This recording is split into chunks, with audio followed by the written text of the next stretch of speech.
Okay, let's talk about Wind of Change. It was so strange to both of us. One of the greatest songs, Scorpions, is one of the biggest songs of all time. I think it's the biggest German band single of all time. But so many people didn't know it, and now you have introduced this song to a whole new generation. It's weird how many people haven't heard Winds of Change. I know. But so many people are like, the new single's great, man. Well, that song is so iconic. Thank you, you know.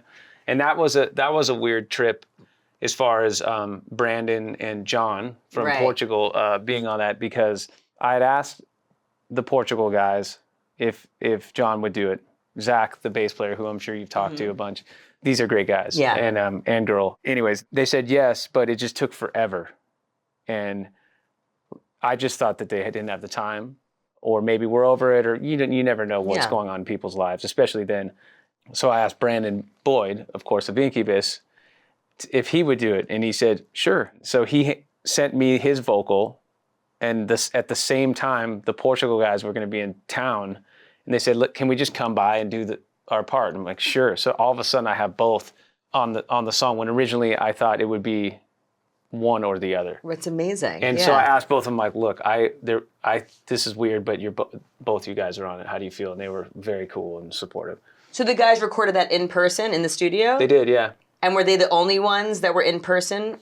John was the only vocal recorded in person. That's really cool. Very cool. That's special. Yeah, it's weird. Why was that song so important to be a part of this?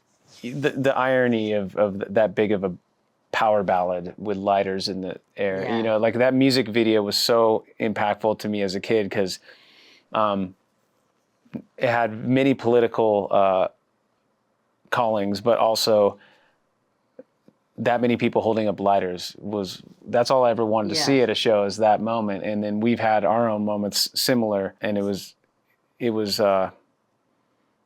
just a ridiculous idea. And then for anyone who doesn't know, there are wildly interesting conspiracy theories about how that song was written. The CIA was its involvement with the CIA. And I've been studying, I suppose, alternative thoughts for 12 years now.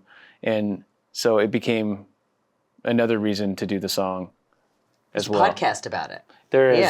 Yeah. I wasn't able to get through it, but I tried. Yeah. And I think we were driving home from Oregon, and my wife's like, I don't want to listen to this anymore. I get it. She's like, I'm going to put a stop on this right now. Yeah. Well, regardless of who wrote or behind it, the song is so iconic and timeless.